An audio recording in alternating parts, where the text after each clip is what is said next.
Your stories, our community.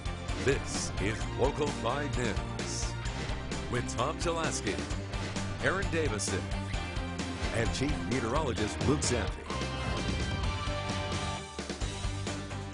Now at Local 5, some businesses closed for weeks open immediately tonight after the Wisconsin Supreme Court strikes down the state's stay-at-home order. Good evening and thank you for joining us. I'm Aaron Davison. And I'm Tom Zalaski. We begin tonight with a developing story. After weeks of debate, it was a 4-3 ruling. The Wisconsin Supreme Court has struck down Governor Tony Evers' stay-at-home restrictions. The High Court sided with Republicans in a challenge to an extension issued by the governor's health secretary, saying she exceeded her authority. The ruling means the state is essentially reopened ahead of the May 26 expiration date of the governor's order. It lifts caps on the size of gatherings, allowing people to travel as they please and allowing shuttered businesses to reopen, including bars and restaurants. All right, Governor Evers responded tonight. Here is a statement he sent to Local 5, quote, "We cannot let today's ruling undo all the work we have done and all the sacrifices Wisconsinites have made over these past few months. We need everyone to continue doing their part to keep our families, our neighborhoods, and our communities safe by continuing to stay safer at home, practice social distancing, and limit travel. Because, folks, deadly viruses don't wait around for politicians and bureaucrats to settle their differences or promulgate rules," end quote. 5th District Republican State Representative Jim Steineke talked to me tonight about the Supreme Court decision, calling it the right move. He says it's time to get back to business safely. Here's what we hope going forward is that businesses like the ones that are open now will take the precautions to make sure that the employees that work for them are safe and the patrons that come into their business are safe as well. Steineke says GOP leaders are meeting with Governor Evers tomorrow morning to work out a nonpartisan plan for reopening the state for business. Senator Tammy Baldwin also reacted to the news on Twitter. She said, quote, "The people of Wisconsin have done their part to advance our common good during this pandemic, and now the Wisconsin Supreme Court has done the bidding of Senator Fitzgerald and Representative Voss, once again to put politics ahead of public health. It's shameful they can't put your health and safety first," end quote. Now, Brown County has become one of the first local counties to take action on this order. Brown County Public Health Officer Anna Destry sent out the following statement, issuing a safer-at-home order for the county. It essentially says the safer-at-home order remains in effect here. It reads, quote, "This virus knows no boundaries, including county lines, and the most effective way to prevent, control, and suppress COVID-19 is for state officials and the state legislature to work together and implement a statewide approach. That has not occurred, and therefore reasonable and necessary local actions must be taken pursuant to the authority vested in me per Wisconsin statute.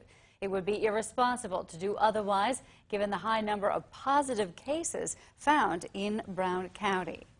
Now, some bar owners opened their doors immediately tonight after the Wisconsin Tavern League gave the green light to its members.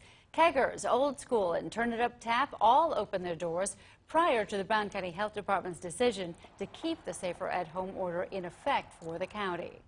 To address questions surrounding the Supreme Court's decision, 88th District Representative John Mocco held a teletown hall meeting tonight. Mocco said this lift of the safer-at-home order is effective immediately. He also said there will be limits on DHS authority going forward. While the order is lifted, K through 12 private and public schools will remain closed through the rest of the year. And as you saw in the case of Brown County, this does nothing to any local health officer's powers or authority.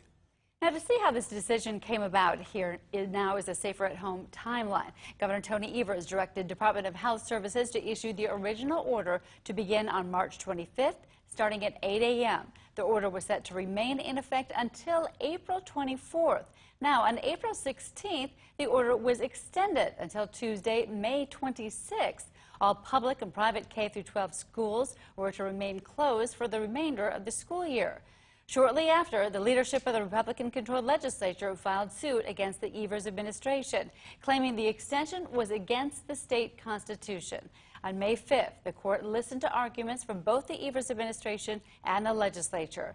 And today, the court issued its ruling on the matter. In news now from the Fox Cities tonight, Local 5 spoke with an Appleton area business owner today who had also filed a federal lawsuit against the Safer at Home order and now has plans to reopen. Christian-based children's hair salon Kingdom Cuts, like all other non-essential businesses, had to close. But owner Jessica Netzel believes that was a violation of free speech and religious rights, and she is happy with the Supreme Court's decision to block the order. I'm excited for everybody, not just me. I'm excited that other businesses are going to be able to, hopefully, the ones that have made it thus far can reopen and hopefully flourish. Hopefully people will come and gather as a community to these small businesses and help them. Now, barring an Outagamie County health order, Netzel has plans to reopen tomorrow. In your latest coronavirus numbers, as public testing continues in Brown County, there were only 12 new confirmed cases of the coronavirus since yesterday. This is one of the lowest one-day case increases the county has seen this month.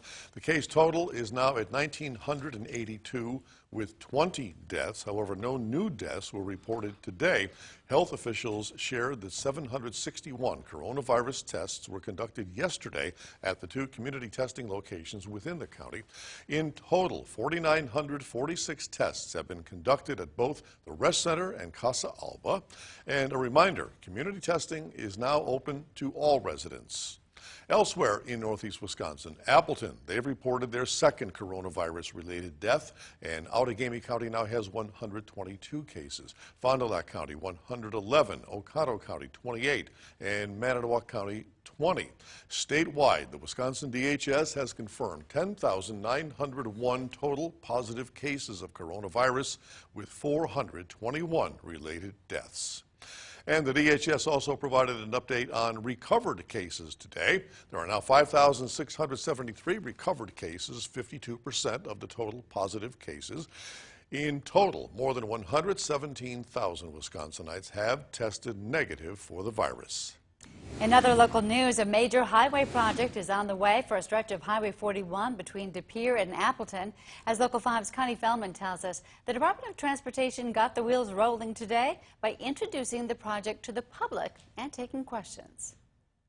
As anyone whoever's traveled this stretch of highway between De Pere and Appleton can tell you, the traffic can really get bogged down. Not only is that an inconvenience, it's led to increased safety issues. The crash rates are much higher than the state average. Well over half of the corridor, we're above the statewide averages for crash rates for this type of facility. And in some of those segments, we're even more than 50% above some of those crash rates that we would typically like to see. Scott Ebel with the Wisconsin Department of Transportation says the first step in correcting those issues on Highway 41 is including the public in the plan. We're looking for feedback on what we're going to be presenting, issues that people are seeing out there today, comments on some of the alternatives that we'll be putting out there in addition to other things that we should be looking at. The DOT took that first step, holding a public involvement meeting via YouTube. Some of the ideas being discussed include expanding portions of the highway to 6 lanes, 3 in each direction, and replacing the pavement itself, much of which was originally built in the 1960s. Reaching the end of its useful service life. I mean, we can continue to do resurfacing every 5 to 10 years and continue on that way, but at some point the cost benefit just isn't there to maintain that facility as it is without reconstructing it. In Wrightstown, I'm Connie Feldman, Local 5 News. Thanks, Connie. Actual construction of the project won't start for another couple of years. Today's meeting starts the environmental process by gathering input. The DOT says they'll hold a second round of public involvement meetings in September. Turning now to Green Bay news this evening, the names of those involved in an officer-involved shooting in Green Bay over the weekend have been released. Green Bay police responded to the 2800 block of University Avenue Saturday morning for reports of shots fired. Officers say they observed 42-year-old Elder Melgar shoot at another person. Officer Roman Trimberger and Officer Nicholas Walvort both shot at Melgar, who later died of his injuries. 34-year-old Manuel Hernandez was arrested after the incident. The officers were placed on administrative leave during the investigation. Even though the Safer at Home order has been lifted, students will remain home as schools are still closed. Still ahead, the Wisconsin Public Education Network hosted a virtual town hall to discuss how to best help our kids persevere through this crisis. And some midweek rain showers arriving tonight. How long the wet weather lasts into your Thursday and when more rain showers arrive through the weekend. The forecast is next. You're watching Local 5 News with Tom Jelaski and Aaron Davison.